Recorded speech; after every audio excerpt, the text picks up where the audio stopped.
Racikan Berita 1.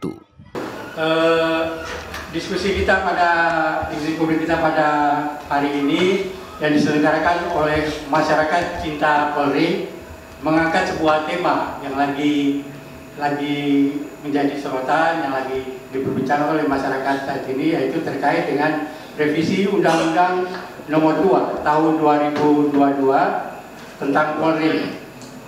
Ini merupakan solusi bagi Polri agar dapat lebih presisi dalam melindungi, mengayomi, dan melayani masyarakat agar semakin dicintai. Ini adalah suatu tema yang kita angkat yang sangat menarik. Dari diskusi ini kita ingin memberikan sumbangsi karya dari masyarakat tentang Polri ke depan yang lebih presisi. Dan silakan kepada rekan-rekan yang baru hadir, silakan masuk, silakan. Baik, hari ini dalam diskusi ini kita menghadirkan dua narasumber yang sangat berkompeten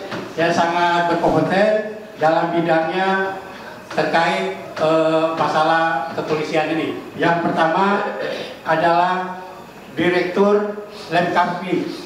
Lemkapmi ini adalah Lembaga Kajian Strategis Kepolisian Republik Indonesia, Bapak Dr. Edi Hasibuan yang berada di sebelah saya. Kita beri aplaus dulu untuk Pak Edi Hasibuan.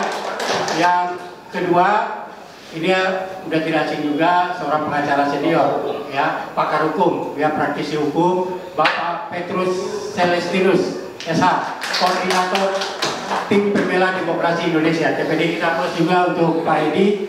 Baik, untuk menyingkat waktu sedikit saya ulas untuk kurikulum kita, ya, atau CV dari Bapak Dr. Edi Hasibuan. Dr. Edi Hasibuan SMA. Beliau selain menjabat sebagai Direktur Eksekutif Lembaga Kajian Strategis Kepolisian Republik Indonesia (LKPI), beliau juga aktif sebagai staf pengajar, dosen pada Universitas Bayangkara Jakarta. Kemudian beliau juga pernah menjabat sebagai anggota Kompolnas pada tahun 2012-2016. Kemudian saat ini adalah anggota Panitia Seleksi Kompolnas 2024. Ini sekilas CV kurikulum kita tentang Bapak Edi Hasibuan. Baik, kita telah mengetahui bahwa saat ini revisi Undang-Undang Nomor 2 Tahun 2022 tentang Polri ini dengan tema yang kita akan di atas telah diinisiasi oleh DPR dan telah ada sampai juga ke Sekretariat Negara. Nah, di mana dalam revisi ini salah satu poin yang diangkat adalah perpanjangan usia pensiun, ya, daripada Polri. Juga ada poin-poin lain seperti kewenangan dalam cyber, ya. Ini adalah penguatan untuk Polri ke depannya lebih bertransformasi dalam masyarakat, melindungi serta mengayomi. Saya kira saya tidak perlu panjang lebar selaku moderator. Saya serahkan kepada orang yang sangat memahami, pakar dalam bidang ini, kepada Bapak Edi Hasibuan. Beliau telah mungkin ini tadi sudah dibagi, ya, telah menerima makalah dari Pak Edi. Beliau akan menjelaskan secara gamblang tentang revisi Undang-Undang Nomor 2 Tahun 2022 ini tentang Polri dan juga kedepannya Polri kedepannya dalam menghadapi tantangan ke depan. Baik, kepada Pak Edi, waktu dan tempat kami persilakan. Oh, media berbeda. Kencang.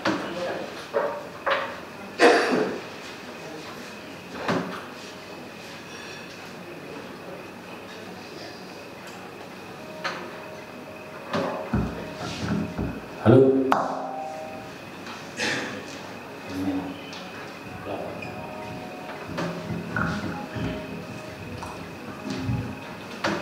Assalamualaikum warahmatullahi wabarakatuh. Waalaikumsalam. Yang kita hormati bersama Bapak, ini senior saya sudah lama sekali tidak bertemu, udah bertahun-tahun. Tapi saya bersyukur pada hari ini dipertemukan dengan Bapak Petrus Celestinus. Tepuk tangan beliau dulu. Kemudian saudara moderator, terima kasih sudah diundang. Kemudian teman-temannya lain, para undangan, tentu kami suatu kebanggaan bisa hadir di tempat ini, bisa bertemu dengan kawan-kawan semua, ya, khususnya masyarakat cinta Polri. Polri. Kalau kita lihat dari berbagai pemberitaan, revisi tentang Undang-Undang Polri ini saat ini masih menjadi sorotan. Bahkan kami juga di berbagai televisi juga kerap menjadi narasumber untuk revisi Undang-Undang Polri ini. Memang kalau kita lihat ini Undang-Undang Polri sudah sangat lama, sudah 22 tahun usianya. Kemudian kalau kita jujur banyak sekali perkembangan baru yang dulunya tidak pernah ada, tapi sekarang ada. Termasuk kalau kita lihat kemarin, ada saat ini sangat ramai di media sosial kejahatan cyber. Kemudian juga dalam hal penanganan berbagai kasus-kasus yang ditangani oleh kepolisian. Dan dulu tidak pernah ada, tidak pernah terbayang sama kita. Ada saat ini kejahatan cyber. Sebentar ramai, ada hoax, ada berbagai apa. Kemudian inilah yang membuat mungkin yang menjadi usulan daripada kemarin DPR ya, perlu memandang adanya revisi terhadap Undang-Undang Polri. Ada sejumlah catatan yang dilakukan bahwa yang juga kemarin menjadi masukan kami di berbagai pemberitaan ya, termasuk ketegasan wilayah hukum kepolisian. Dalam hal ini menyangkut wilayah yurisdiksi NKRI, kami melihat perlu ada penguatan dalam hal ini. Polri, adanya kewenangan Polri di wilayah perwakilan RI ya. Yang kita lihat saat ini adalah di dalam undang-undang lama, Undang-Undang Polri nomor 2 tahun 2002 tidak dijelaskan secara rinci. Apabila ada terjadi sesuatu, misalnya ada pelanggaran tindak pidana, baik itu misalnya di kawasan kedutaan, baik itu misalnya di kawasan kapal berbendera Indonesia, baik itu misalnya di pesawat ada kejadian, terus tidak ada yang ngatur di dalam Undang-Undang Polri itu. Maka saya kira kalau kemarin jika ada revisi, ini sangat penting menurut kami ya. Ini berdasarkan kajian-kajian akademik yang kami lakukan selama ini. Ini menurut kami ini sangat penting untuk menjadi masukan kepada DPR di dalam ketika nanti akan mensahkan ya Undang-Undang Polri yang akan datang ya. Dan ini memang saya kira banyak sekali harapan masyarakat terhadap Polri. Kalau kita lihat ya, banyak harapan dari masyarakat agar Polri, kinerja Polri harus semakin baik. Kinerja Polri kalau kita dilihat dari harapan masyarakat sangat tinggi. Masyarakat mengharapkan polisi harus bisa bekerja maksimal. Masyarakat mengharapkan, ketika masyarakat mengharapkan hadir, polisi pun hadir memberikan bantuan. Polisi pun hadir memberikan pertolongan kepada masyarakat. Hal lain yang juga kalau kita lihat ya, kayak misalnya penegasan ya tugas dan wewenang Polri di bidang proses pidana ya. Hasil kajian akademik yang kami lakukan selama ini perlu penguatan kepada Polri untuk diberikan penguatan dalam Undang-Undang Polri ke depan ya. Kalau kita lihat tadi saya sampaikan ada namanya kejahatan cyber. Kemudian untuk penanganan di ruang cyber ini sangat penting ya. Hasil kajian akademik yang kami lakukan selama ini, Polri perlu diberikan penguatan kepada Polri melakukan penindakan, pemblokiran atau pemutusan serta upaya pelambatan akses ya. Mungkin masih ingat dulu ada kejadian dulu di berbagai tempat, kemudian ini menyangkut masalah keamanan negara, ini menyangkut masalah keamanan bangsa dan negara. Kemudian di situ ada berbagai media, ada berbagai di media sosial itu sangat mempengaruhi dan sangat kerap mempengaruhi, memprovokasi masyarakat. Jadi dalam situasi seperti itu, saya kira dibutuhkanlah di sini ada kecepatan aparat kepolisian untuk melakukan pencegahan, termasuk misalnya yang diharapkan ini adalah di dalam kepolisian ketika ada gangguan terhadap keamanan negara, maka kepolisian kita harapkan ada tindakan cepat dengan melakukan komunikasi dan koordinasi dengan pihak-pihak yang terkait. Termasuk di sini adalah kementerian di bidang komunikasi dan informatika dan atau penyelenggara jasa telekomunikasi. Kita masih ingat kayak kemarin ada kasus, misalnya waktu itu ada, saya lupa, tetapi itu merata di seluruh Jakarta pada saat itu. Kemudian ada gejolak akibat daripada cyber ya, dunia maya ini, ya, banyak gangguan Kamtimas yang terjadi karena adanya persepsi masyarakat yang salah ketika misalnya ada gangguan Kamtimas. Maka dalam hal itu polisi kesulitan melakukan pencegahan. Karena kenapa? Tidak ada di dalam undang-undang Polri yang lama, belum ada yang mengatur bagaimana Polri bisa melakukan tindakan cepat ya, termasuk melakukan koordinasi dengan pihak-pihak terkait, sementara Kementerian Informasi. Karena kalau misalnya itu dilakukan mengikuti misalnya membuat surat dulu ya, itu sangat lambat ya. Tentu yang paling penting kalau ini menyangkut masalah keamanan negara, keamanan bangsa negara, saya kira dibutuhkan tindakan cepat untuk melindungi masyarakat dari gangguan, melindungi bangsa dari ancaman keamanan negara. Kemudian ada lagi yang juga menjadi perhatian kami selama ini ya, bagaimana misalnya di dalam undang-undang Polri ke depan itu ada pengaturan tentang restoratif justice. Kita tahu kemarin ada Perkap Kapolri yang mengatur ini, kemudian tetapi di dalam undang-undang Polri yang lama tidak ada disebutkan itu. Kemudian saya kira harus ada ke depan, harus ada payung hukum yang jelas di dalam pengaturan tentang restoratif justice. Salah satu kalau nggak salah yang menjadi program presisi Kapolri kemarin itu adalah semua polsek-polsek itu sekarang dikedepankan untuk melakukan restoratif justice ya. Karena sebetulnya itulah yang paling adil dan juga diterima oleh masyarakat. Kayak misalnya ada pencurian, ada masyarakat, ada misalnya pelaku mencuri ayam, kemudian tidak harus diproses secara hukum karena biayanya sangat mahal, tapi bisa cukup dilakukan, diselesaikan di polsek, kemudian antara pelapor dan juga terlapor tadi bisa menyelesaikannya dengan cepat.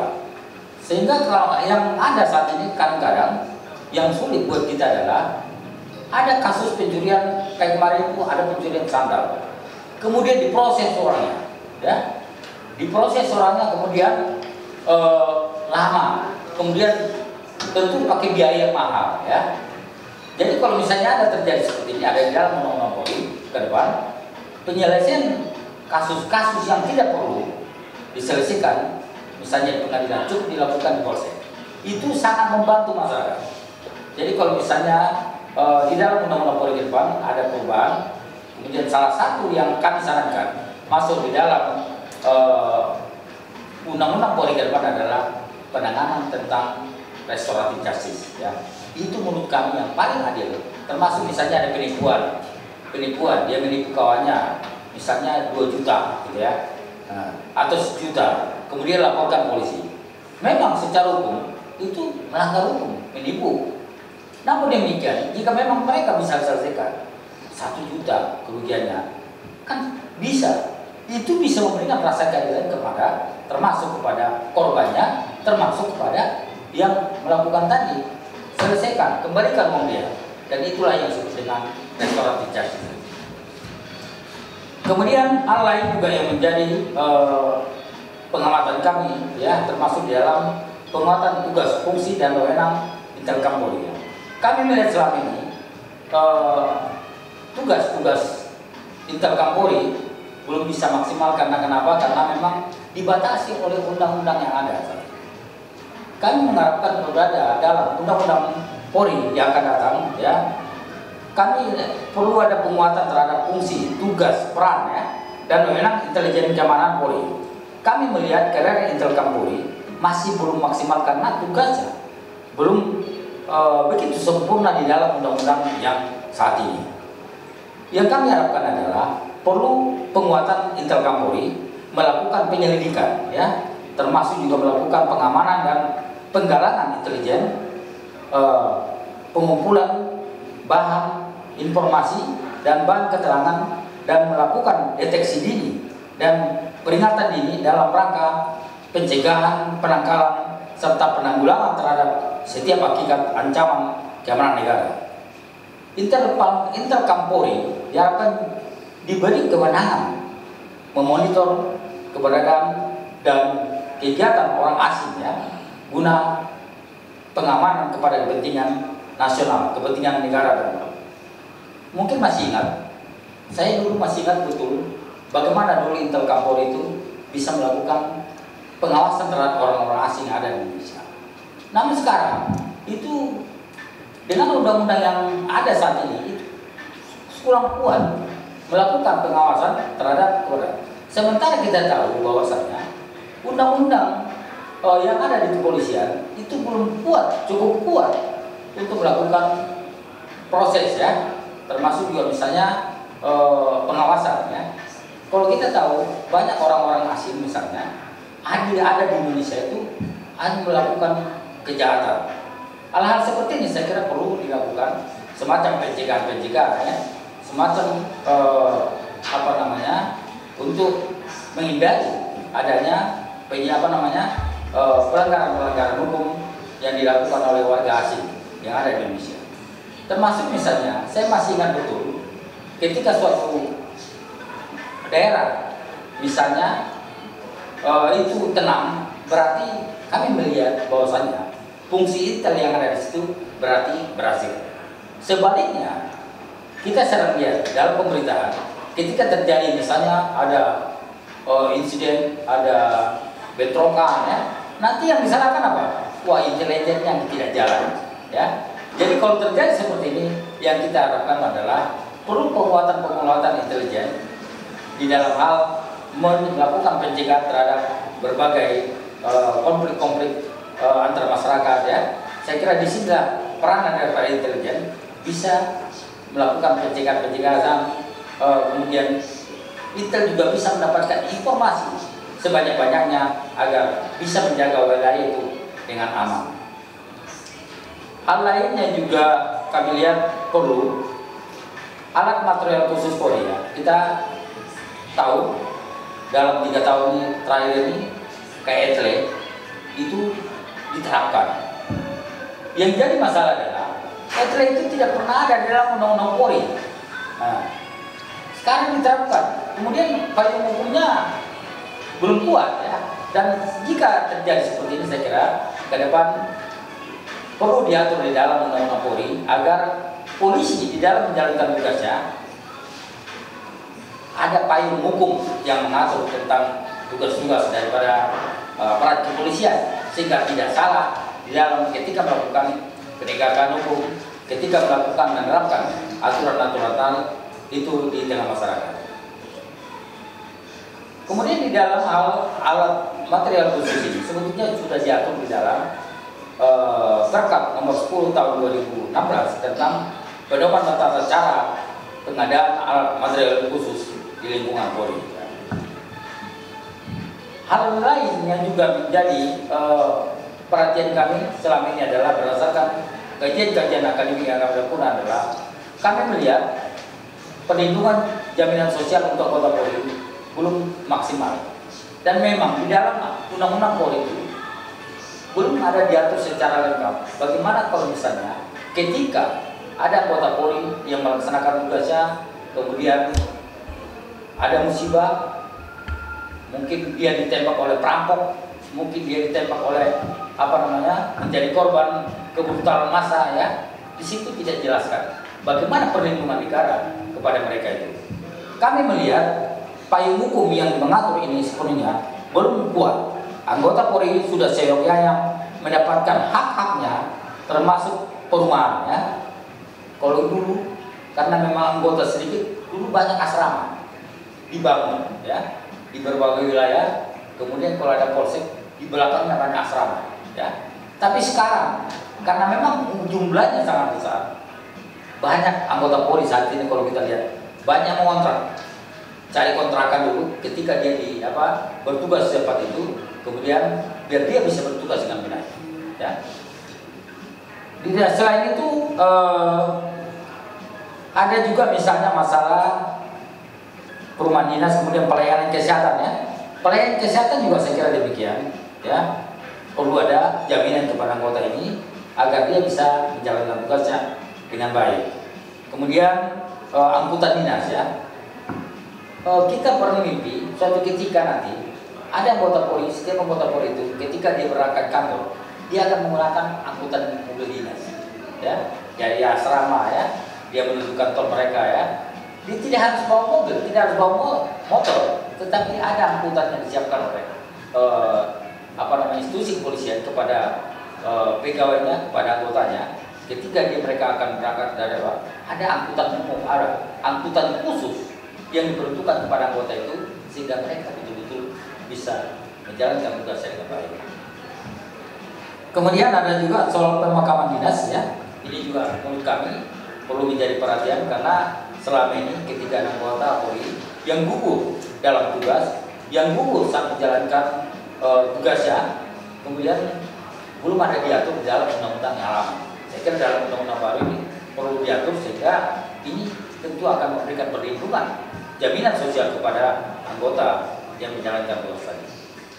Kemudian yang ramai saat ini adalah masa usia pensiun Polri.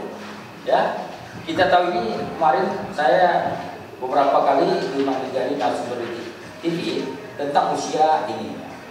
Usia Polri memang 58 tahun saat ini. Namun demikian kalau kita lihat usia 58 tahun itu masih sangat bisa ya untuk bisa mencapai 60 tahun.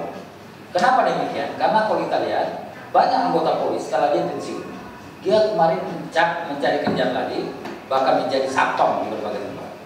Ya, daripada menjadi jadi satpam, kenapa tidak kita buat saja misalnya 60 tahun, kemudian itu bisa, kan negara tidak rugi, ya.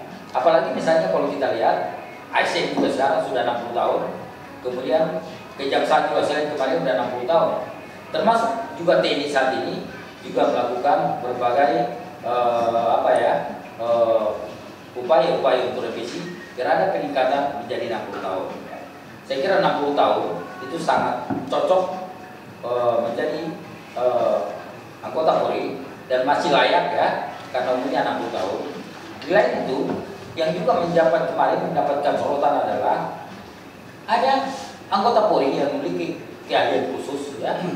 Itu seperti misalnya dokter kepolisian, puslapor ya yang memiliki keahlian itu bisa diperpanjang menjadi 62 tahun. Tapi itu juga tergantung kepada institusi Polri apakah dibutuhkan atau tidak. Kemudian masalah ini juga menjadi jabatan fungsional ya. Jabatan fungsional ini adalah merupakan jenderal bintang 4 ya yang selama ini kita lihat usia pensiun itu 58 tahun ya. Kemudian ketika ada pergantian kayak kemarin Pak Idam hanya setahun ya. Kalau 1 tahun menjalankan tugas sebagai Kapolri itu sulit untuk menerapkan apa yang menjadi program-programnya ya. Bayangkan hanya setahun ya. Namun demikian jika memang Presiden menginginkan bisa diperpanjang menjadi 65 tahun, tetapi itu juga tentu berdasarkan diatur di dalam keputusan Presiden, tetapi setelah mendapatkan masukan ya pertimbangan dari DPR. Saya kira itulah yang menjadi kalau kita lihat saat ini yang terus dikaji, kemudian juga saat ini masih undang-undang Polri ini masih di proses ya di DPR ya, dan kita harapkan apa yang menjadi masukan-masukan ini tentu akan menjadi pertimbangan ke depan ya di dalam yang kita harapkan adalah kinerja Polri bisa semakin baik pada masa yang akan datang. Saya kira itu pengantar kami. Terima kasih. Luar biasa Bapak Dr. Edi Hasibuan yang telah memaparkan tentang konsepsi bahwa revisi Undang-Undang Polri Nomor 2 Tahun 2022 ini benar-benar akan memberikan manfaat, benar-benar akan memberikan menselanjutkan kinerja Polri ke depannya agar lebih baik dan juga lebih bermanfaat, berguna bagi masyarakat. Ada beberapa poin yang bisa saya kutip di sini yang tadi disorot adalah kurangnya perhatian kewenangan Polri terhadap penanganan kejahatan cyber, ya, Bang Edi, ya, kejahatan cyber. Dengan adanya undang-undang ini nantinya Polri akan mendapatkan keleluasaan untuk menangani perilaku kejahatan-kejahatan cyber termasuk yang dilakukan oleh warga negara asing. Dari undang-undang Polri juga beberapa poin yang tadi disampaikan, penguatan kinerja Polri di bidang kinerjanya, juga pengaturan tentang restorasi justice, ya, restorasi justice, serta juga usia yang paling disorot adalah usia dari pensiun daripada Polri, serta beberapa poin yang lainnya yang banyak dikupas. Nanti kita akan pertajam pada sesi tanya jawab, ya, kita rekan-rekan bisa memberikan pertanyaan-pertanyaan dari apa poin-poin yang telah dipaparkan oleh Bapak Edi ini. Ini sangat bermanfaat karena dari forum ini kita harapkan bisa memberikan kontribusi bagi perbaikan kinerja Polri ke depan serta bermanfaat bagi masyarakat. Baik, selanjutnya saya akan beralih kepada pembicara atau narasumber kedua, ini Bapak Petrus Celestinus SH selaku advokat senior, ya, praktisi hukum.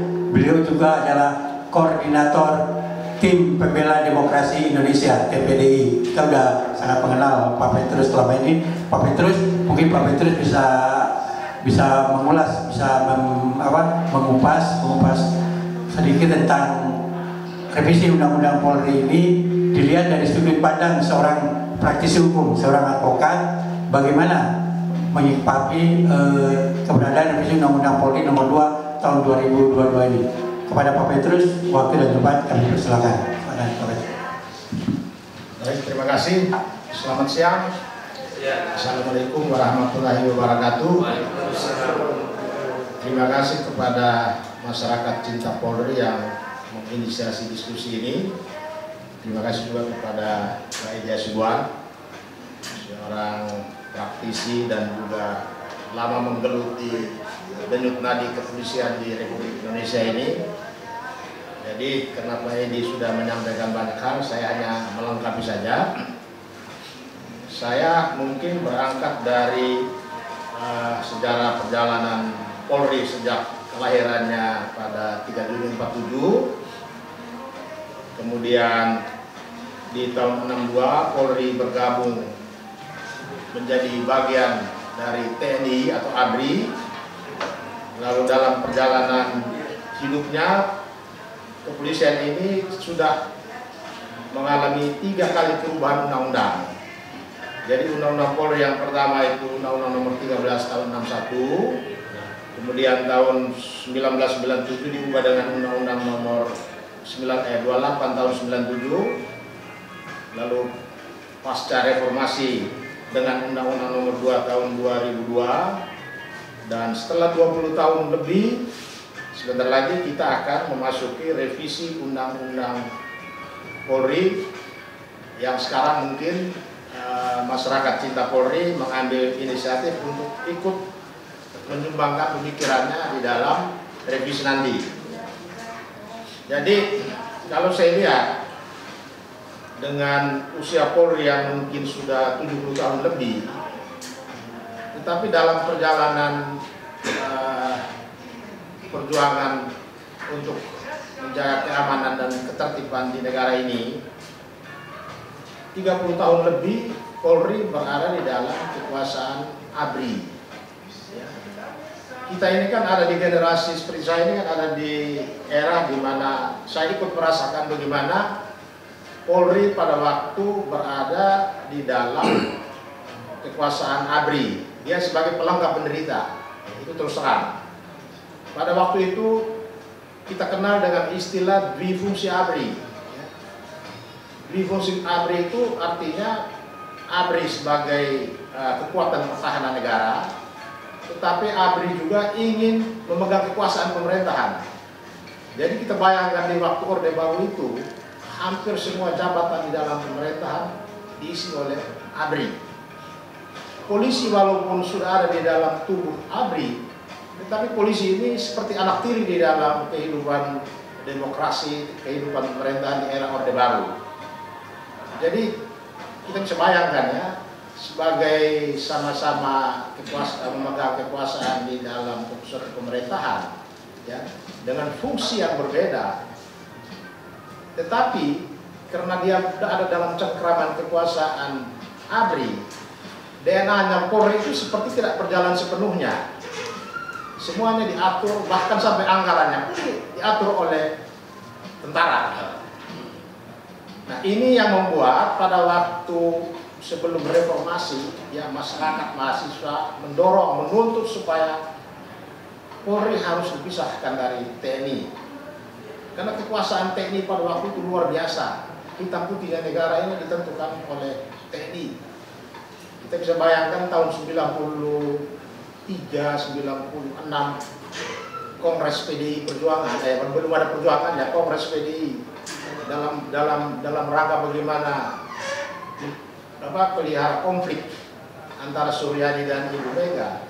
Itu yang hadir di Kongres itu sebagiannya dari kodim-kodim di daerah, mengatasnamakan perwakilan dari cabang-cabang PDI. Bagaimana caranya supaya kekuatan Orde Baru itu tidak boleh diganggu-gugat. Luar biasa. Tetapi karena kekuatan rakyat makin hari makin besar, maka pecahlah tahun 98 itu, di mana kekuasaan di fungsi ABRI menjadi berakhir, ya. Polri kemudian juga menemukan kembali jati dirinya sebagai lembaga yang memegang misi fungsi keamanan negara, ya, memelihara Kamtibmas, memberikan perlindungan dan pengayoman kepada masyarakat, melakukan fungsi penegakan hukum. Dan itu baru berjalan normal ketika tahun 99, kemudian 2002 dengan lahirnya Undang-Undang Polri.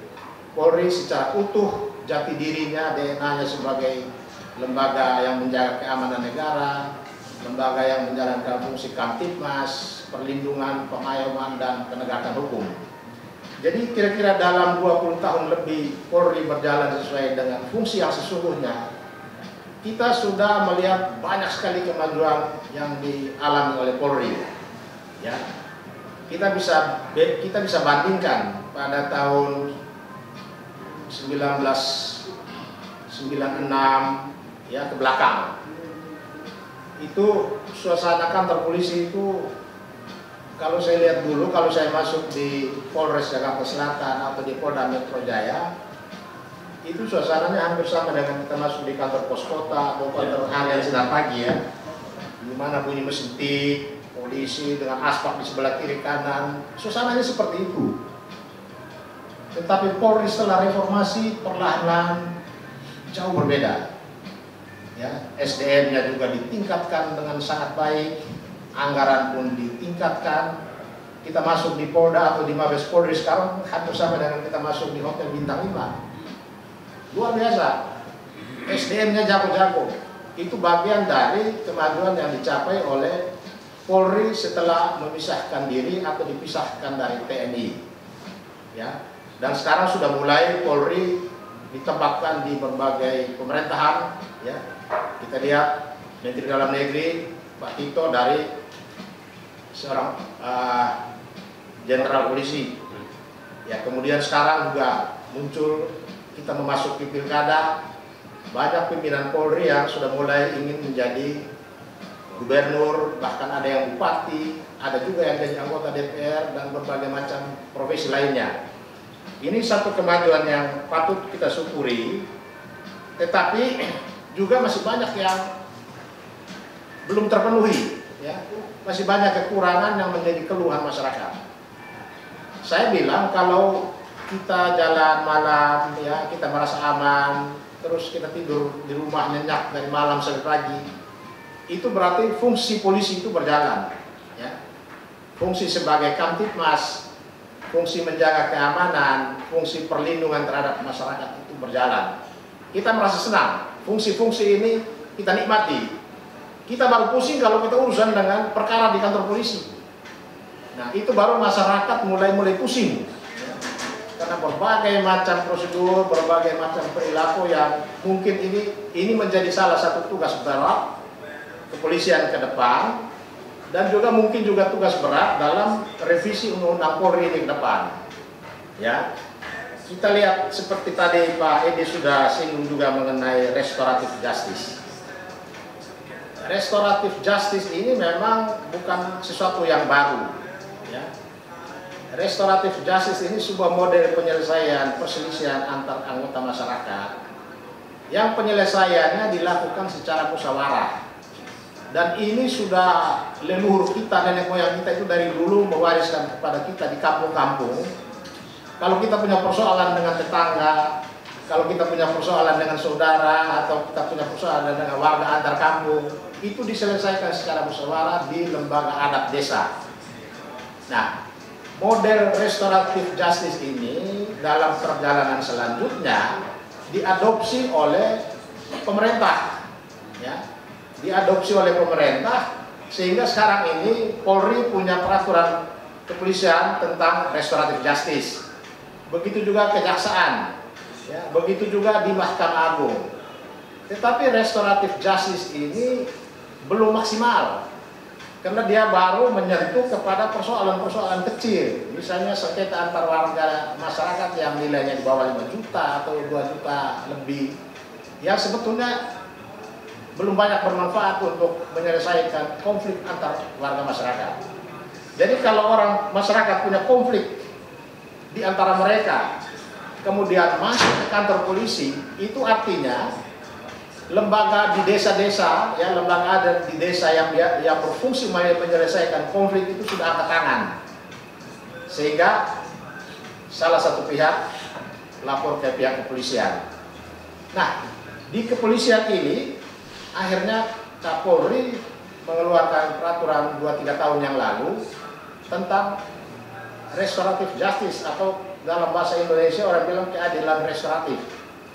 Jadi kepolisian diberi wewenang untuk menyelesaikan laporan masyarakat yang ya ada aspek perdata. Kalau perkara 378, 372 itu polisi bilang beda tipis antara pidana dan perdatanya.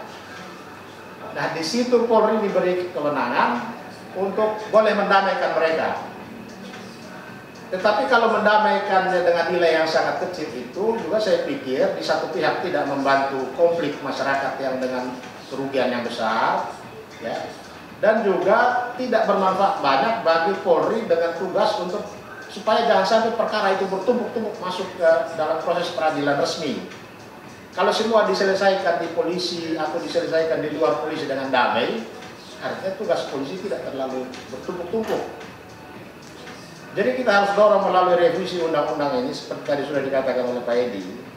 Menurut saya restoratif justice harus didorong masuk di dalam revisi undang-undang Polri. Karena ini bagian terpenting di dalam proses penyelidikan dan penyidikan polisi dalam menangani kasus-kasus pidana yang berbau perdata.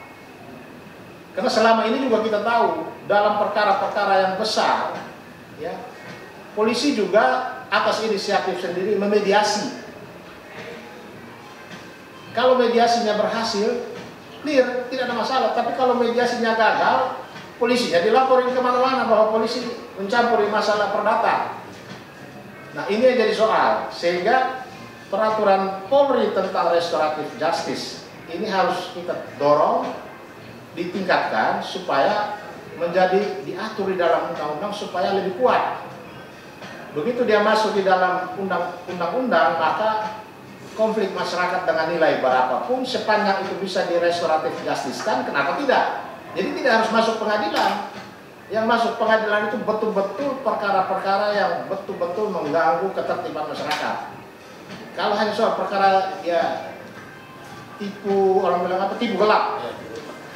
Kalau hanya soal tipu gelap itu kan persoalan ya kita bisa cincai di luar selesai.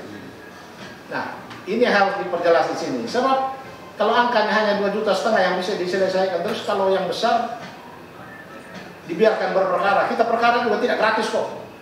Di mana-mana tidak gratis. Kita ditipu 50 juta, kita perkara bisa habis 200 juta. Apa itu baik?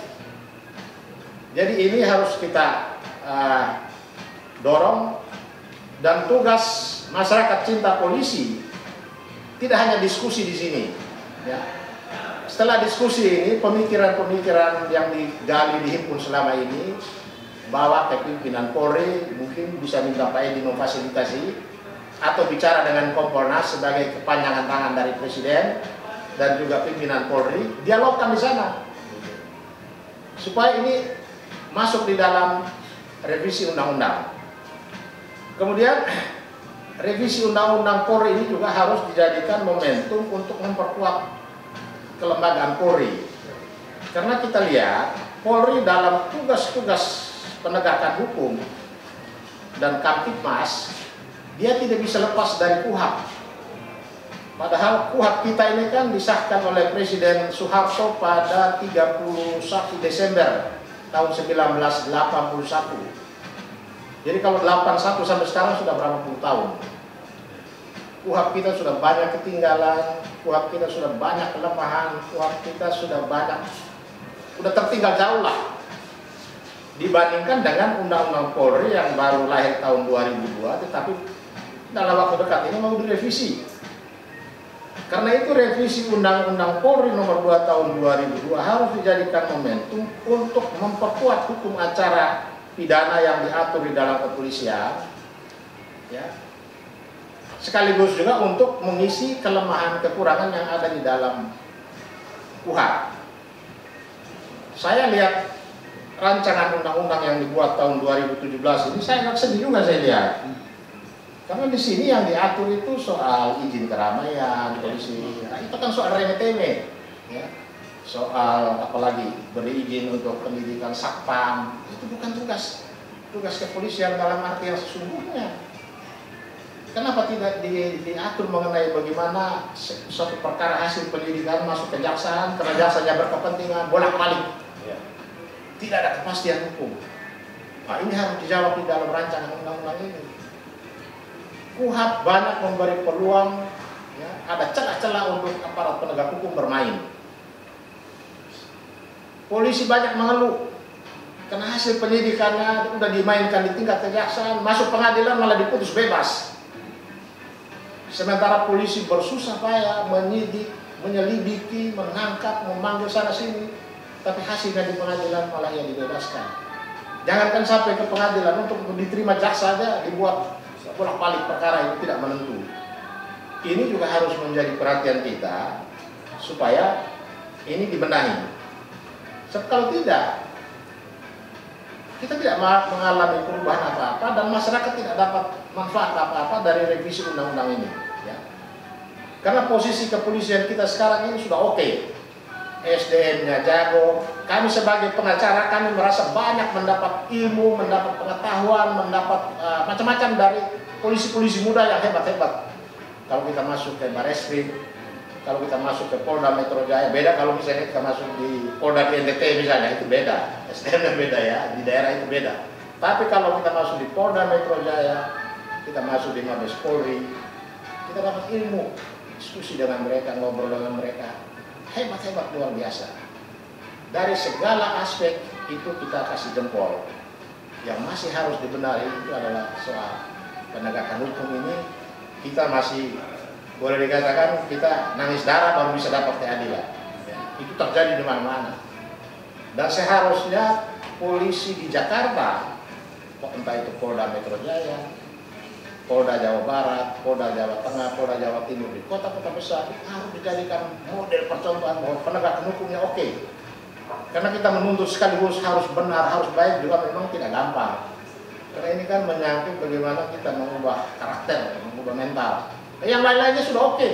Ya, kekurangannya seperti yang Pak dikatakan tadi soal kejahatan cyber, ya. Kemudian bagaimana mengangkat peran, fungsi dan tanggung jawab Pak Intelkam. Pak Intelkam ini juga masa kalah sama BIN, masa kalah sama BAIS. Dia harus lahir dan tunjukkan bahwa dia sebagai kekuatan intelijen terbesar di NKRI ini dan ada di bawah kepolisian. Karena selama ini kan peran Pak Intelkam itu kan masyarakat tidak tahu.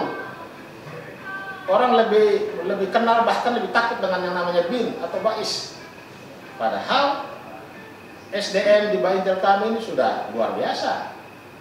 Tetapi harus diperkuat, harus diperluas kewenangannya, supaya dengan dia bisa menjangkau secara cepat dan tepat di seluruh Indonesia, maka itu membantu meringankan beban tugas Polri di bidang Kamtibmas, ya. Dalam hubungan dengan kejahatan transnasional, Mbak Interkam bisa berperan banyak. Dalam hubungan dengan kejahatan cyber, Mbak Interkam juga bisa berperan. Kalau tidak, badan yang strategis seperti Mbak Interkam ini ada di dalam lembaga yang begitu besar dan luar biasa, tapi dia menjadi pelengkap penderita. Ini yang kita sayangkan. Jadi soal-soal begini kita jangan berharap polisi yang menuntut dirinya atau institusinya seperti itu, tapi itu harus muncul dari suara masyarakat. Karena Polri ini kan alat kekuasaan negara di bidang keamanan. Yang berkepentingan itu kita rakyat ini. Jadi kalau kita rakyat ini diam saja, ya, kita acuhkan ini semua, ya Polri tidak akan muncul sebagai satu instrumen negara yang bisa menjawab semua kebutuhan masyarakat kita terutama dalam pelayanan keadilan. Karena kita tahu soal pelayanan keadilan ini antar lembaga, ya, antar organ-organ penegak hukum di Republik ini pun tidak satu visi. Seperti yang saya katakan tadi, polisi sudah berdarah-darah menangkap penjahatnya dengan biaya tinggi, kemudian kirim ke kejaksaan, jaksa mentahkan lagi.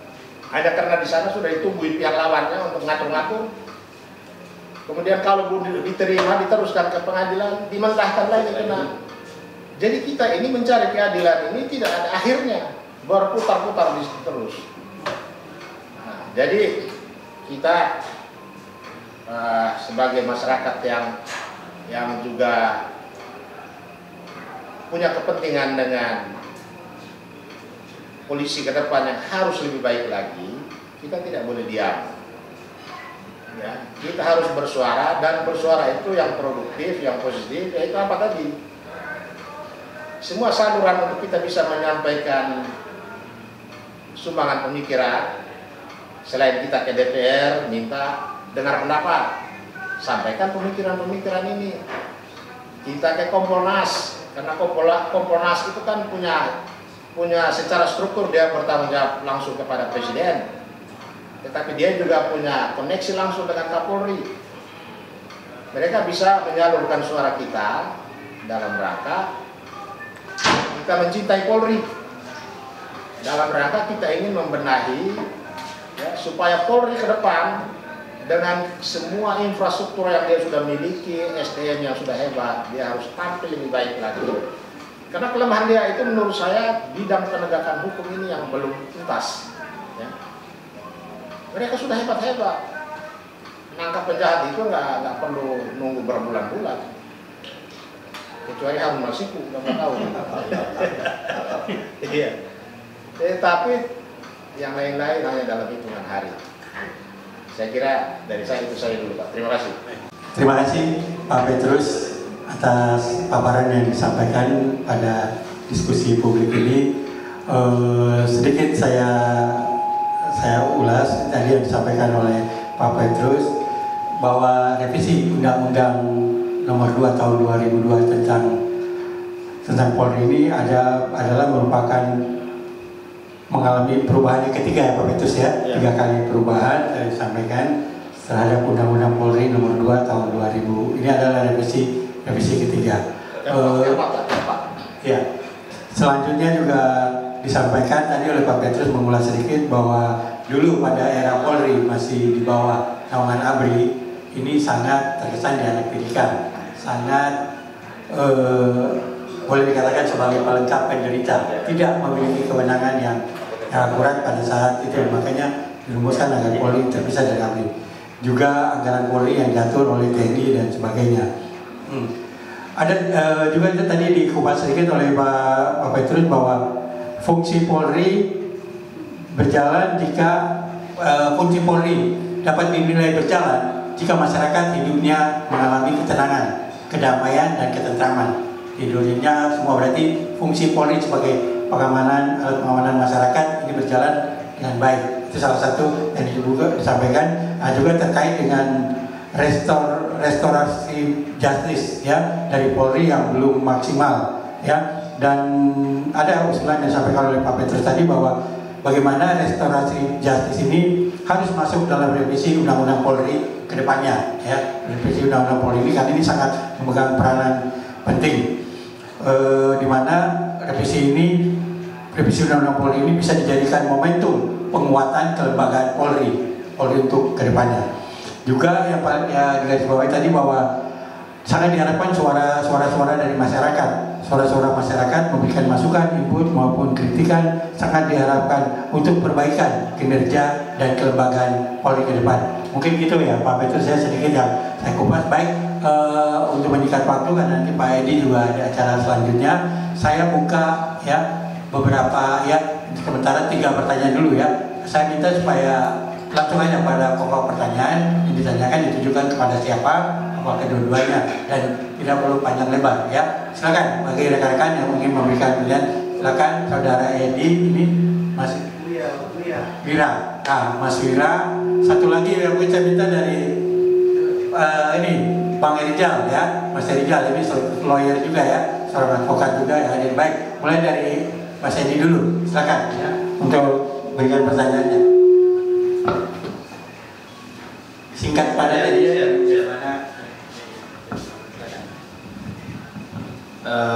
Saya ingin bertanya kepada 2 narasumber Pak.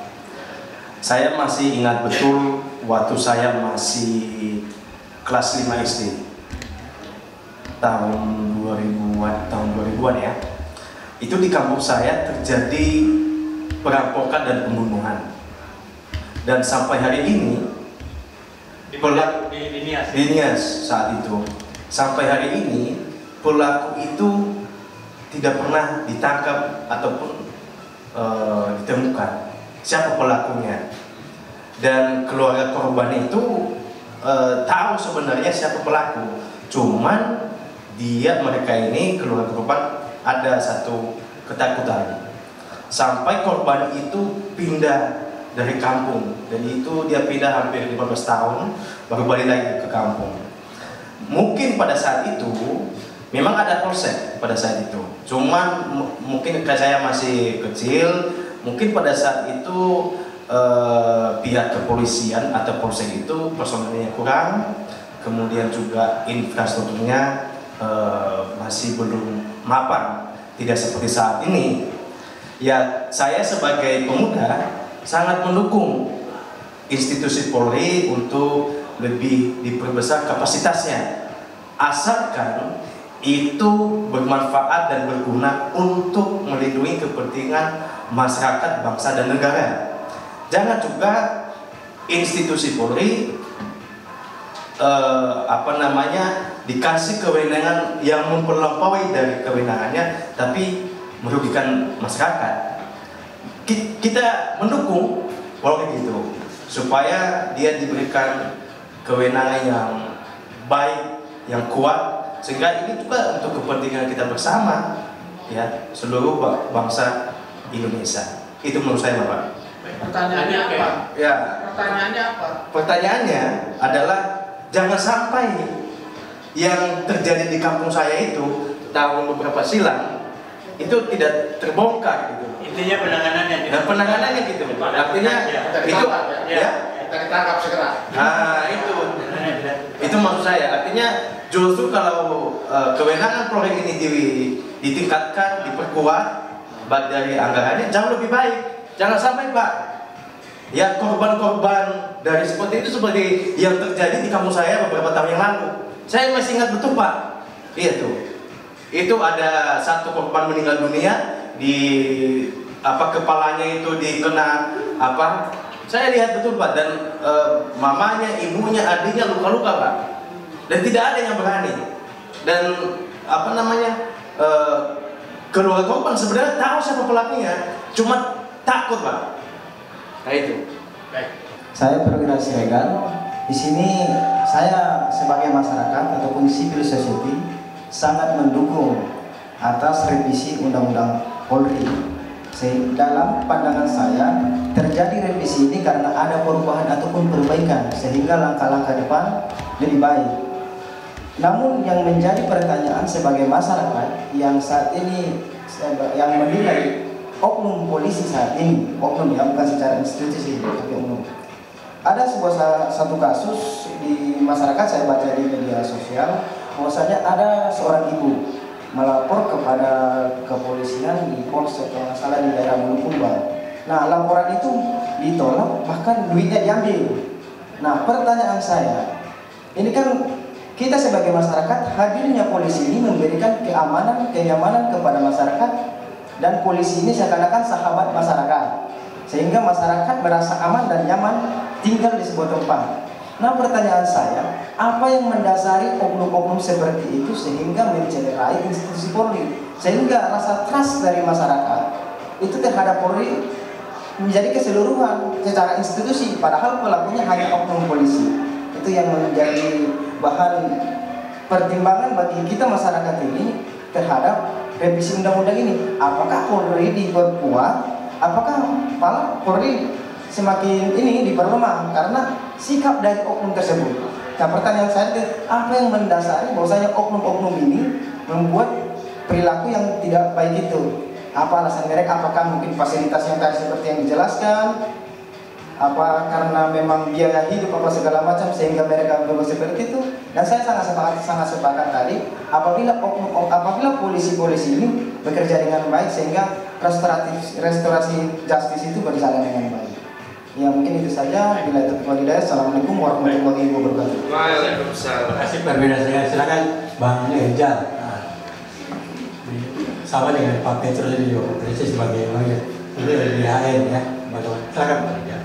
Ya, makasih. Assalamualaikum warahmatullahi wabarakatuh.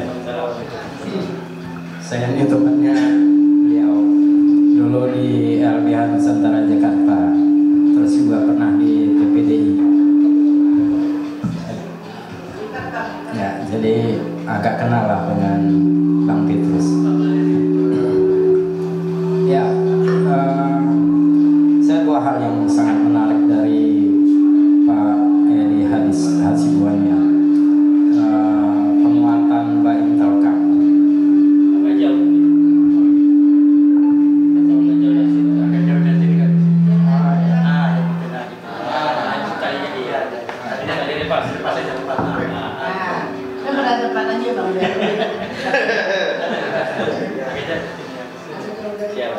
Ya, soal penguatan Mbak Intelkam itu memang suami nggak begitu kedengaran kegiatannya. Ya mungkin ya namanya Intel kan jelas kerja bawah tanah ya. Cuman memang sangat menarik untuk agar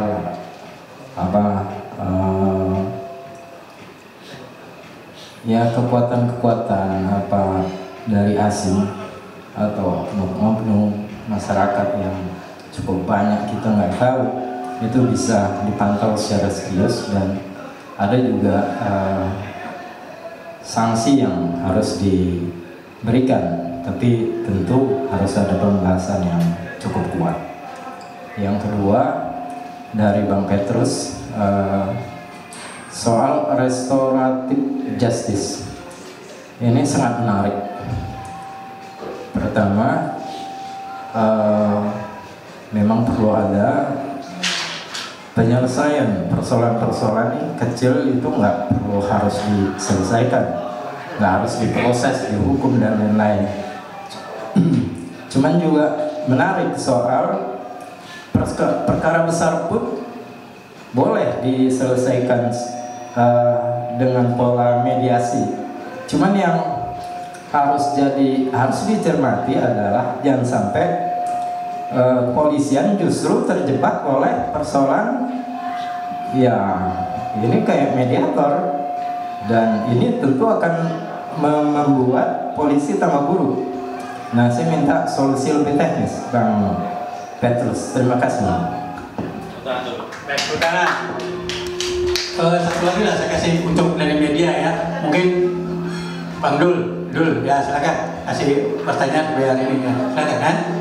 Cukup. Oke. Ada lagi yang mau ini mungkin? Saya rasa cukup ya. Baik, dari 3 penanya.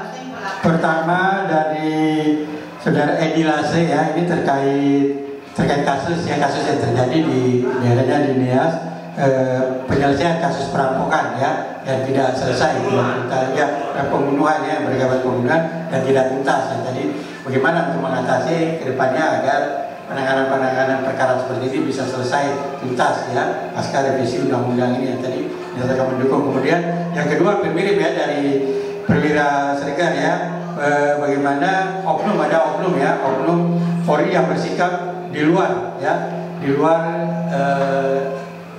kewajibannya dia, di luar tugasnya dia sebagai anggota Polri ya, misalnya melanggar ya terhadap kasus yang ditangani, meminta semacam uang untuk ini ya, ini juga. Dan tadi pertanyaan dari Bang Rijal terkait tersebut. Oke, saya kira saya serahkan kepada Bang Edi Hasibuan untuk terlebih dahulu menjawabnya, nanti kita bergeser ke Pak Petrus. Ya, silakan Bang Edi. Ya, terima kasih ya. Memang kalau kita akui saat ini banyak sekali harapan masyarakat. Masyarakat itu mengharapkan agar Polri bisa kerja cepat. Masyarakat mengharapkan agar kinerja Polri semakin baik, semakin profesional. Saya kira itulah yang sampai saat ini yang kita harapkan, kita juga harapan masyarakat. Kita ini kan bagian masyarakat. Yang kita harapkan dari revisi undang-undang Polri itu adalah dengan adanya perangkat hukum, payung hukumnya jelas, kita harapkan kinerja Polri harus semakin baik. Ada penguatan-penguatan yang dilakukan oleh Polri, ya, termasuk di dalam hal ketika misalnya tadi menghadapi kejahatan cybercrime. Kemudian ada lagi tadi pembunuhan, udah bertahun-tahun lalu ada perampokan, ada pembunuhan, kemudian belum tuntas, ya. Kalau terjadi seperti ini, saya kira kita bisa mempertanyakan ini kepada kantor polisi terdekat. Kalau ada misalnya sampai diusir atau gimana tadi, pindah, mengungsi karena ketakutan, ini juga bisa hidupnya dia.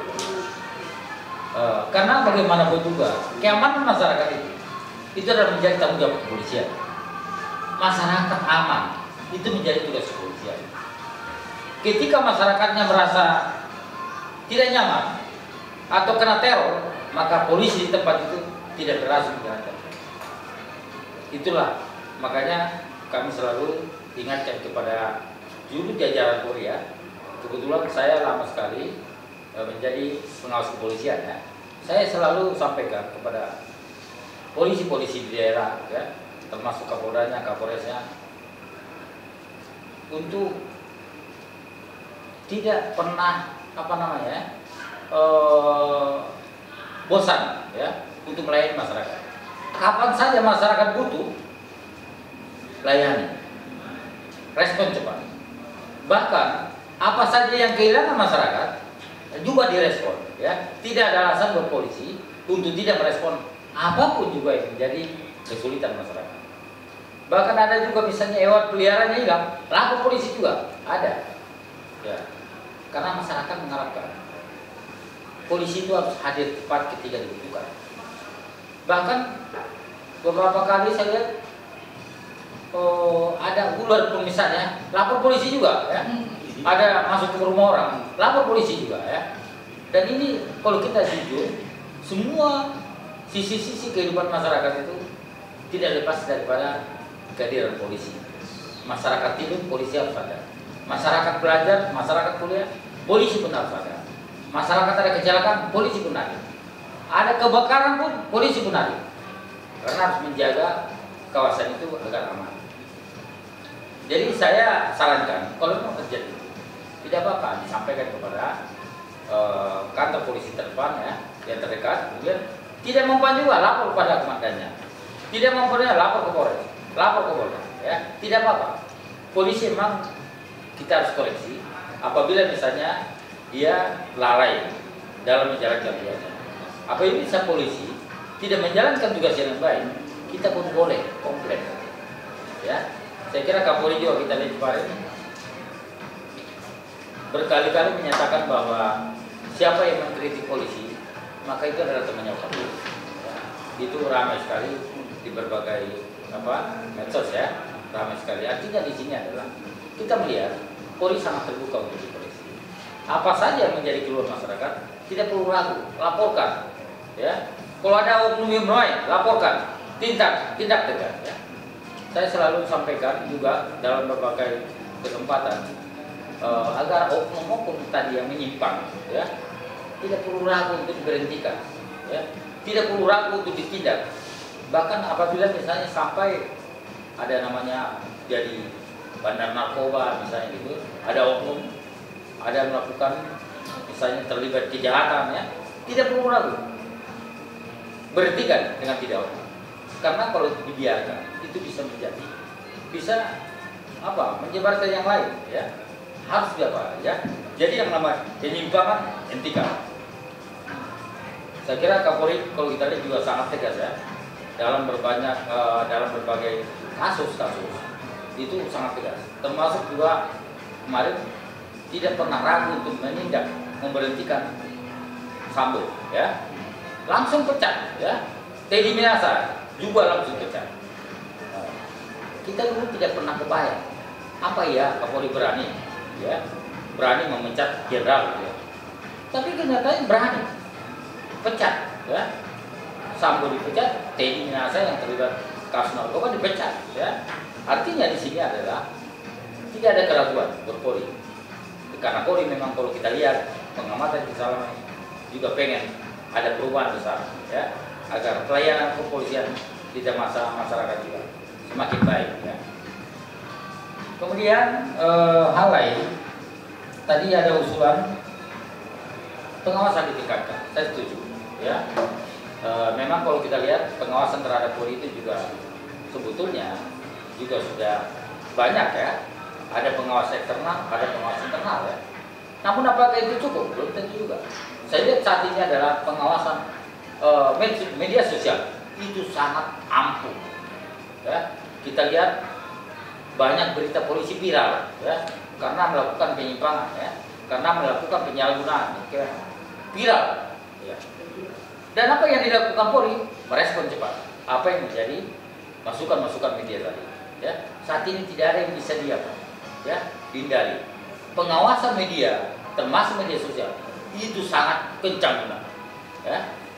Dalam banyak kasus seringkali polisi menjadi viral, ya, karena tadi ada diskriminasi, ada namanya penyimpangan, ada namanya penyalahgunaan kewenangan, ya, dan kemudian langsung direspon, termasuk pelayanan lambat, ya. Pelayanan lambat juga segera di beberapa tempat itu sering viral, ya, kemudian langsung direspon oleh kepolisian, ya. Saya setuju pengawasan memang harus ditingkatkan, ya, semakin diperkuat, ya. Saya kira demikian. Terima kasih untuk pertanyaan Pak Edi sama Pak Gira dan juga Pak Rijal. Nah, yang disampaikan oleh Pak Edi soal Dinias itu memang rata-rata di polisi di luar Jawa itu apa yang terjadi di Nias pada waktu itu, pada tahun 2002-an, ya, juga terjadi di tempat lain di luar Pulau Jawa. Yang contoh di NTT. Di NTT itu ada pembunuhan seorang tokoh agama, lalu polisi bilang mati wajar. Dibilang mati wajar, lalu langsung dikubur. Setelah dikubur mulai muncul isu macam-macam. Akhirnya kantor polisi dikepung dan polisi dituntut harus menggali kembali kuburan tokoh yang sudah dikubur ini untuk diautopsi. Bersamaan dengan itu mereka menuntut Kapolresnya supaya dicopot. Karena orang mati tidak wajar kok dibilang mati wajar. Nah, karena bertele-tele dan berlarut-larut, pelakunya lari. Masalahnya menjadi besar, kami dari Jakarta turun tangan. Kebetulan saya bawa Dr. Munim Idris sebagai ahli forensik untuk menggali kembali mayat yang meninggal yang sudah dikubur. kami ke Kupang ketemu Kapolda. Di Kupang saya tanya sama Pak Kapolda, Pak, kenapa kalau di Jawa itu hanya 2-3 jam kejadian polisi udah tangkap pelakunya, walaupun dia pergi sembunyi di Banten sana, di Rengas Dengklok sana, di Malari kemana, sudah bisa ditangkap. Tapi kenapa di NTT sudah 6 bulan? Sudah 6 bulan ya, sudah dikubur. Polisinya nggak mencari orangnya, malah jenazahnya dikubur dengan keterangan mati raja. Dia bilang apa kepada saya? Pak Petrus, daerah Anda ini daerah buangan pejabat bermasalah. Saya sendiri tersinggung, saya ditempatkan di Polda NTT, padahal saya tidak punya masalah. Yang kedua, daerah ini yang nilai bagus 789 itu ditaruh di Jawa. Yang nilai 5 ke bawah itu di kampung Anda ini. Tidak bilang begini. Nah, jadi bagaimana mereka urus rakyat, mereka urus dirinya aja belum bisa. Jadi itulah problem polisi di kampung Anda ini, dia bilang. Dia mau untuk saya dengan Muhammad Idris. Jadi saya bilang ya oke lah, itu masalah di mana-mana ya. Tapi sekarang ada 2 hal.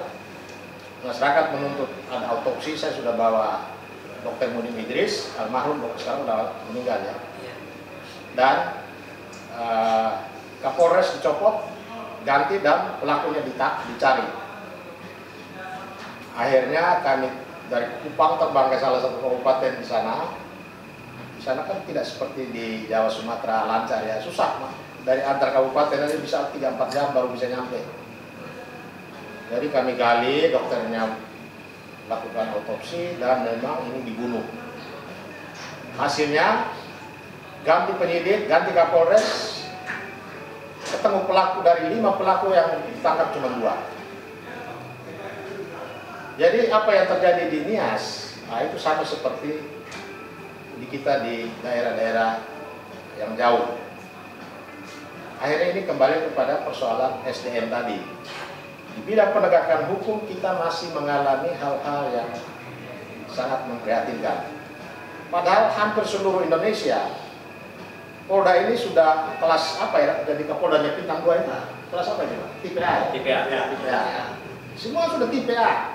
Mungkin hanya 1-2 provinsi yang masih tipe B ya. Jadi masalah yang disampaikan oleh Pak Edi tadi itu masalah-masalah lama yang kita harapkan ke depan ini tidak seperti itu ya. Pelayanan keadilan untuk rakyat kecil sampai orang harus lari dari kampungnya sampai puluhan tahun, itu kan luar biasa. Dia punya kampung tapi hanya karena penanganan dari Polri tidak maksimal, dia harus tinggalkan kampung halamannya. Jadi ini problem yang menjadi catatan kita, supaya di dalam revisi undang-undang Polri, makanya tadi saya bilang ya, revisi ini jangan hal-hal yang terkait dengan kewenangan Polri di bidang penyelidikan dan penyidikan itu di copy paste dari KUHP dituangkan lagi di sini. Ini sayang, kita rugi.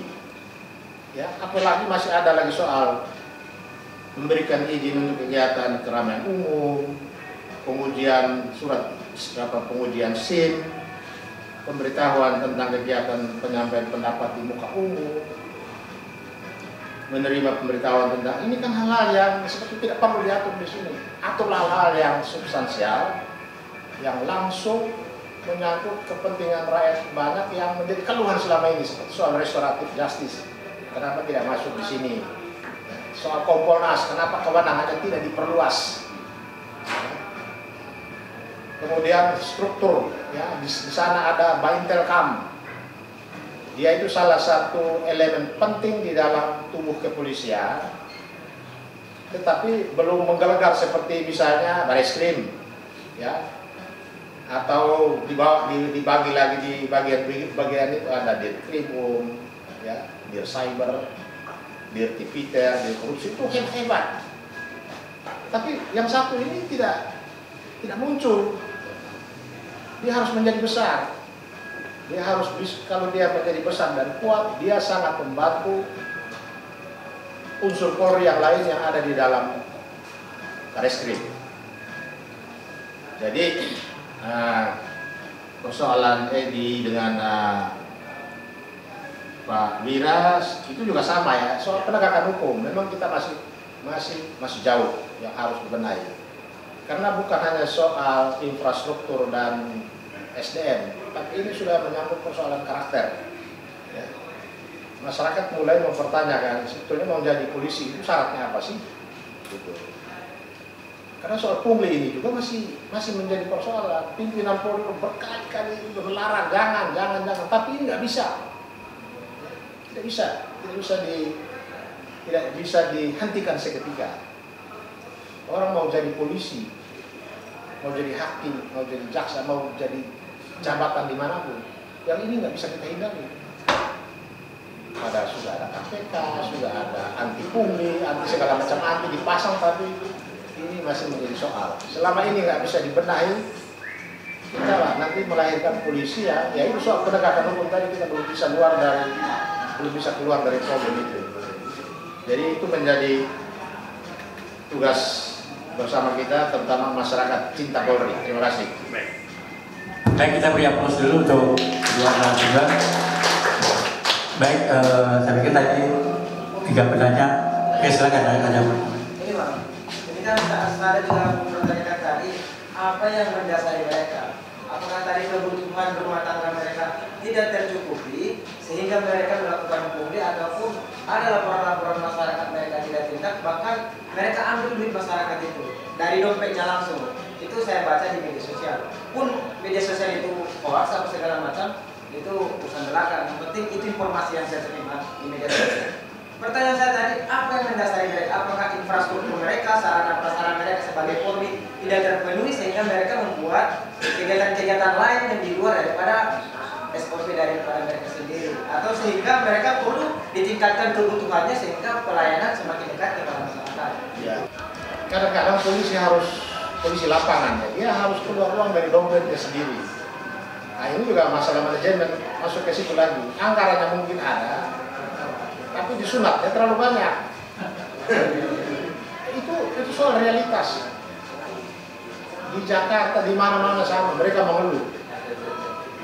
Akhirnya kita masyarakat juga yang harus ikut membantu. Kita datang urusan dipanggil sebagai saksi, kita datang urusan, kita harus lebih lagi untuk beli kertas. Dan itu ya kalau hanya sekedar kertas ya masih lumrah ya, asal yang lebih dari itu. Nah jadi persoalan gaji, kemudian persoalan mental, ya banyak faktor lah, banyak faktor. Karena yang sudah kaya pun ternyata soal-soal begitu masih jalan terus.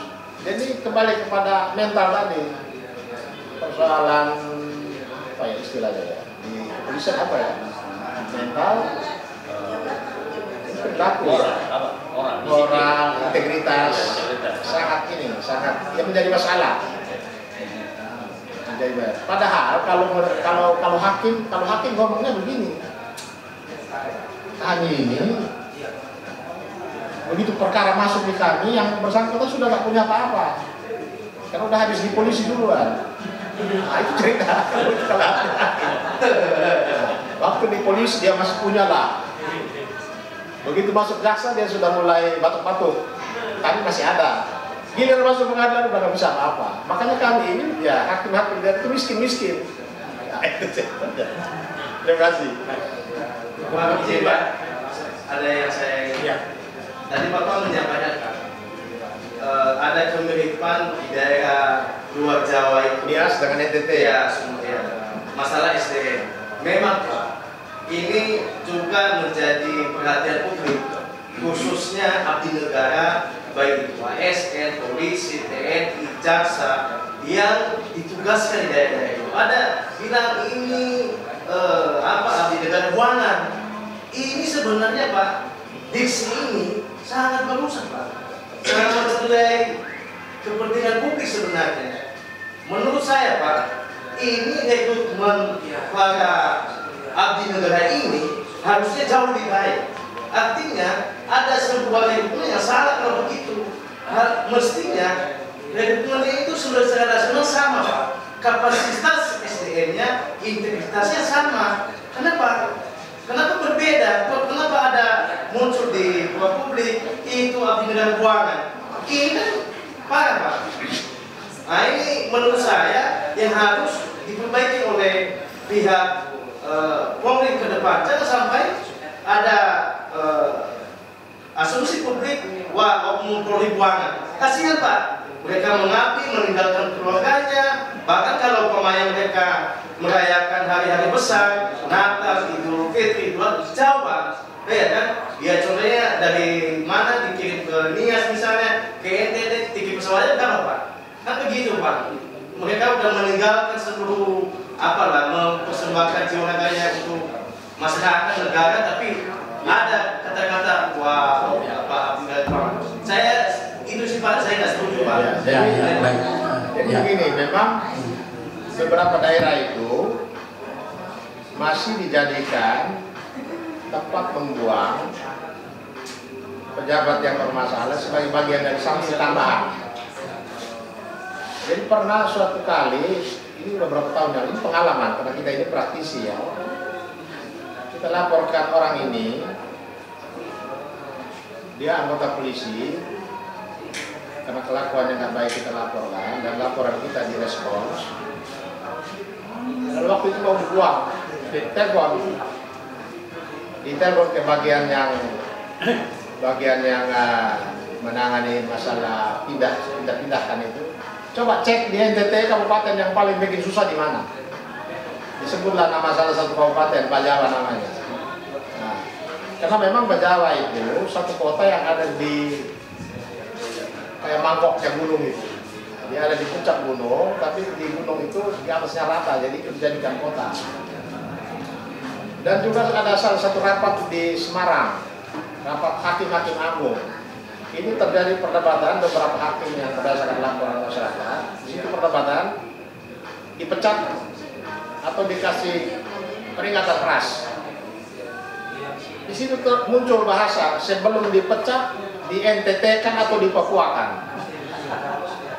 Jadi dua daerah ini terkenal sebagai daerah untuk membuang orang yang bermasalah atau membuang orang atau pejabat yang tidak disukai. Jadi dia ke sana itu bukan dia mengakui, dia balas dendam, semua dia jadikan uang. Itu jadi masalah. Jadi harusnya untuk daerah-daerah yang jauh itu ada kebijakan memberi insentif yang lebih besar. Nah, kemudian yang tadi Pak Rijal yang belum terjawab tadi soal restoratif justice untuk yang nilai besar dan macam-macam, apa solusinya? Ya solusinya ya itu masuk di dalam undang-undang supaya diatur secara pasti dan pengamanannya seperti apa. Nah, jangan sampai nanti karena diatur di dalam undang-undang dan angkanya besar lalu polisi bergeser menjadi mediator aja, fungsi yang lain dia tinggalkan. Jadi mumpung ini kita bicara revisi Undang-Undang Nomor 2 Tahun 2002 tentang Polri, maka pertanyaan Pak Rijal ini harus masuk di dalam rumusan perbaikan di rancangan Undang-Undang Polri ini. Ini kan tahun 2017 ini, pasal 15 dan pasal 16. Jadi saya tidak setuju kalau Polri dalam rancangan undang-undang ini bicara soal kerjanya ngurusin izin macam-macam, yang izin pengamanan, isi surat SIM. Ini lembaga-lembaga yang hebat pertahanan keamanan rakyat ini kok ngurusin yang begitu-begitu.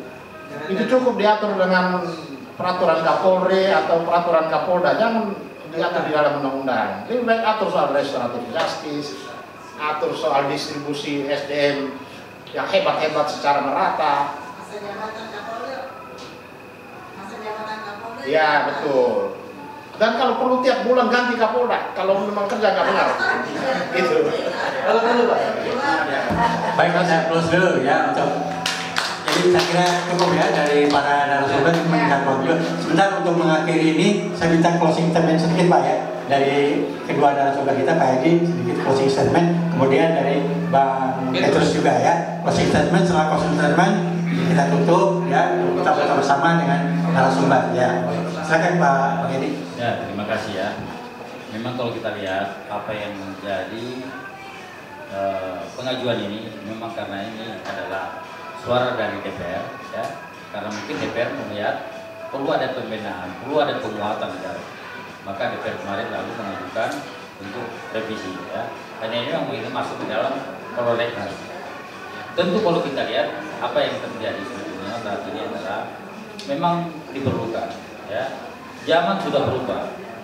22 tahun itu lalu sangat berubah dengan apa yang terjadi sekarang. Jadi tentu kita melihat ini adalah merupakan bentuk upaya-upaya dalam meningkatkan kinerja kepolisian ya. Upaya-upaya dalam meningkatkan pelayanan, meningkatkan profesionalisme agar betul-betul setiap apa yang dilakukan Polri itu memiliki payung hukum. Masih ingat dulu kita COVID ya, pada COVID-19 ya, waktu itu Polri hadir sebagai penolong. Polri hadir sebagai di mana-mana. Polsek menjadi pusat garda terdepan di dalam penanganan COVID. Dan ini di dalam undang-undang Polri tidak ada. Ya. Itu bukan menjadi tugasnya. Itu adalah menjadi tugas Kementerian Kesehatan. Untuk itu, jika sewaktu-waktu terjadi depan, ini harus diatur dalam undang-undang. Jangan sampai polisi melakukan tugasnya itu tidak ada aturan, tidak ada payung hukum yang membuat mereka bekerja dengan nyaman. Ya, saya kira itulah yang kami lihat dari revisi ini. Mudah-mudahan dengan dukungan seluruh masyarakat ya, kita harapkan kinerja Polri semakin baik. Demikian. Terima kasih. Jadi soal revisi Undang-Undang Polri, kita minta partisipasi masyarakat dalam memberikan masukan ke DPR terutama, dan juga beri masukan juga kepada pimpinan Polri, karena ini kan sifatnya masih rancangan. Jadi dengar pendapat dengan Polri, dengar pendapat dengan DPR, saya kira masyarakat umum ini, masyarakat cinta Polri ini bisa lakukan dengan tidak sulit kok. Apa yang kita bicarakan hari ini supaya dirumuskan dan menjadi masukan terhadap rancangan undang-undang ini melalui Polri dan DPR. Dan juga kalau perlu Kompolnas, karena Kompolnas ini kepanjangan tangan dari Presiden. Kemudian kita juga harus menjaga, karena sekarang orang sudah mulai waspada terhadap kembali Orde Baru. Jangan sampai polisi ini kembali duduk di tengah-tengah, masuk kayak dulu lagi menyatu dengan TNI. Ya, walaupun dalam rancangan ini tidak terlihat, tetapi ya kita berjaga-jaga. Sinyal-sinyal itu kan dan sudah menjadi pergunjingan di tengah masyarakat. Apalagi mulai muncul istilah multifungsi TNI. Di fungsi ABRI aja kita udah pusing, multifungsi. Nah, ini yang harus kita hindari. Dan sekali lagi, masyarakat cinta Polri supaya memperluas jaringannya untuk membawa persoalan ini menjadi masukan bagi Polri sendiri, bagi DPR dan pemerintah melalui Kompolnas, agar buah pikiran masyarakat ini bisa diakomodir di dalam revisi Undang-Undang Polri, dan supaya warnanya itu ada bedanya. Kalau yang ada sekarang ini hanya copy paste dari KUHP dipindahkan ke sini, dari norma yang lama dipindahkan ke sini, yang norma 2-3 yang ada. Sayang. Kalau itu KUHP dari tahun lama itu mau direvisi, perkembangannya nggak selesai sampai sekarang. Usianya sudah mau 20 tahun dari KUHP ini, dari tahun 81. Akhirnya 40 tahun. Undang-Undang Polri itu termasuk yang beruntung. Sudah umurnya 22 tahunan, sekarang kesempatan dia direvisi. Makanya kita jangan sia-siakan, kita harus maksimalkan. Terima kasih. Kita beri aplaus untuk kedua narasumber. Baik, terima kasih sekali untuk kedua narasumber kita yang telah berkenan hadir pada diskusi publik yang diselenggarakan oleh masyarakat cinta Polri, yaitu Bapak Edi Hasibuan, kemudian Bapak Petrus Celestinus.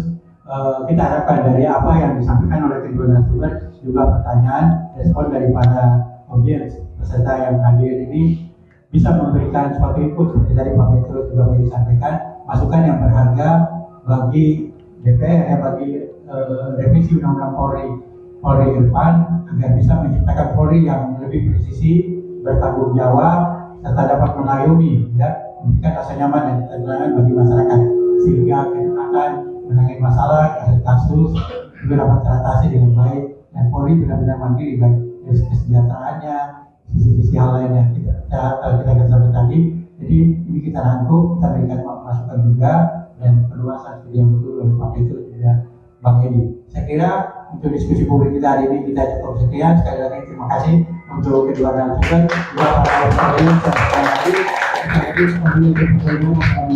selamat sore, terima kasih, selamat sore untuk kita semua, salam sejahtera.